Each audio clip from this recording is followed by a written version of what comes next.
बहुत समय पहले की बात है। यमुनागढ़ में एक गांव था। उस गांव में दो कुत्ते रहते थे। दोनों आपस में गहरे मित्र थे। साथ साथ रहते तथा सोते। उनमें से एक कुत्ता काला, तो उसका नाम कालू रखा गया। दूसरा लाल था, इसलिए उसका नाम लालू रखा गया। एक दिन दोनों कुत्तों ने तीर्थ यात्रा करने की सोची, किंतु वह रास्ता नहीं जानते थे। दोनों ने निश्चय किया, यात्रा आरंभ तो करें, रास्ता तो अपने आप निकल जाएगा। एक दिन दोनों एक साथ तीर्थ यात्रा पर चल दिए। चलते चलते रात हो गई। वह दोनों एक पेड़ के नीचे सो गए।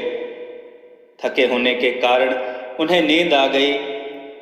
सुबह होने पर फिर अपनी यात्रा पर चल पड़े। दोनों पहुंचे एक गांव के पास। तभी उन्हें बहुत जोर की भूख लगाई। वहां उन्हें कुछ चूहे दिखाई दिए। लालू की पूंछ खड़ी हो गई। लालू कालू से बोला, क्यों भाई, आप चाहो तो मैं दो चार चूहों की चटनी बना डालूं? कालू ने गर्दन हिलाकर कहा, नहीं भाई लालू जी, हम तीर्थ यात्रा पर निकले हैं और तीर्थ यात्रा में किसी की हत्या करना महापाप होता है। इसलिए आप कुछ दूसरा उपाय खोजो जिससे दूसरों की हत्या ना हो तथा हमें मांस का सेवन भी ना करना पड़े। दोनों कुत्ते दोराहे पर रुक गए। वहां एक मंदिर था। कुछ देर सुस्ताने के पश्चात उन्होंने फैसला किया कि अलग अलग दिशा की ओर चलना चाहिए। जिसको जो मिलेगा खा लेंगे। एक साथ चलेंगे तो दोनों में से किसी का भी पेट नहीं भरेगा। चलने से पहले दोनों ने तय किया कि वह आकर इस स्थान पर मिलेंगे। लालू कुत्ता चलते चलते एक गांव में पहुंचा। गांव में एक ब्राह्मण रहता था। वह पूजा पाठ करके भोजन करने ही जा रहा था। उसकी पत्नी ने उसके लिए थाल सजाकर रखा था। ब्राह्मण ने भोजन को भोग लगाया ही था कि लालू कुत्ते ने झपट से उसके थाली में मुंह डाल दिया तथा एक पूरी उठाकर भागा। ब्राह्मण ने हरे राम कहा तथा हाथ धोकर उठ गया। ब्राह्मण ने अपनी पत्नी से कहा, बेचारा कुत्ता भी भूखा है, यह भोजन आप उन्हें खिला दीजिए। ब्राह्मण की पत्नी गुस्से से बोली, आप यह क्या कह रहे हैं? इस कुत्ते को यह थाली? आप ही कहिए ना, इसमें कितने सारे पकवान हैं। खीर पूरियां, दो तरह की सब्जी, अचार, दही इत्यादि और मिष्ठान भी है। ब्राह्मण दया भाव से बोला, तुम ठीक कहती हो, पर यह भी तो भूखे होंगे। आप तो यह थाली इन्हें ही दे दें। सोच लो कि इनके भाग्य में ही यह थाली लिखी थी। आज का पकवान तुम्हारे हाथों से इनके भाग्य में आ गया। इसके पश्चात ब्राह्मण ने लालू कुत्ते को पेट भरकर भोजन करवाया। लालू ने उसे खूब दुआएं दी। उधर कालू कुत्ता एक किसान के यहाँ पहुंचा। किसान अपने खेत में काम कर रहा था। उसकी पत्नी थाल रखकर गई थी। थाल में रोटियां और साग था। खेत का काम पूरा करके वह थाल खोलकर खाना खाने को तैयार ही हुआ था कि कालू ने तुरंत ही उसके भोजन में मुंह डाला तथा थोड़ी सी रोटी का टुकड़ा तोड़कर वहां से भाग गया। किसान एकदम गुस्से से भर उठा।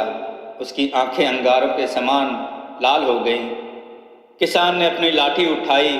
गाली देते हुए उसने लाठी से इतना जोर का वार किया कि कुत्ते की कमर टूट गई। वह पीड़ा से चिल्लाने लगा। कमर टूट जाने के कारण वह भाग ही नहीं सका। इसी बीच उसकी कमर में दो चार लाठी और पड़ गई। कुत्ता अधमरा हो गया। लालू तो वहां खा पी कर मस्त पड़ा था। वह आंखें फाड़ फाड़ कर अपने साथी की प्रतीक्षा कर रहा था। उसका साथी उसे कहीं नजर नहीं आ रहा था। लाचार तथा उदास होकर वह दोराहे पर बैठ गया। थोड़ी देर बाद उसे कालू नजर आया। वह लपक कर उसकी ओर दौड़ पड़ा। उसकी टूटी कमर देखकर वह बहुत दुखी हुआ। लालू ने कालू से पूछा, भाई तुम्हारे साथ ऐसी हालत किसने की? कौन निष्ठुर पापी है जिसने रोटी के पीछे तुम्हारी कमर ही तोड़ डाली? कालू की आंखें भर आई। उसने पीड़ा से कराहते हुए सारी कथा सुनाई। कथा सुनाकर वह क्रोध तथा दुख में डूबकर बोला, मैं उससे अपना बदला जरूर लूंगा। उस किसान को बताऊंगा कि खुद की कमर टूटने का दर्द क्या होता है और कमर टूटने के बाद किस प्रकार दुख होता है। लालू भी कर्तव्य होकर बोला, मुझे भी उस ब्राह्मण का कर्ज चुकाना है। उसने मुझ पर इतनी कृपा की है, मैं रोम रोम से उसे आशीर्वाद देता हूँ।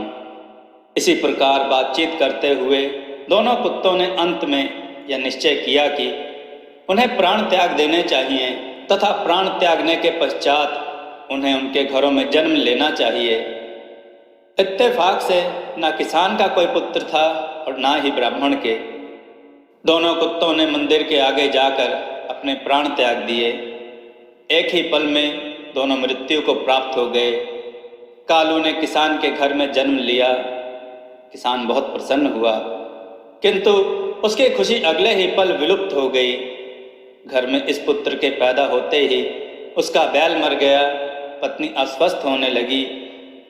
पहले जन्मदिन पर किसान के हरे भरे खेतों को जानवर चट कर गए। उधर ब्राह्मण के घर भी बेटा पैदा हुआ।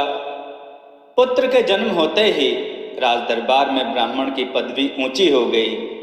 ब्राह्मण ने राजा को युद्ध में जीत की बात बताई। राजा युद्ध जीत गया। इससे प्रसन्न होकर राजा ने ब्राह्मण को राज पंडित नियुक्त कर दिया। उसे एक महल तथा अपार धन भेंट दिया।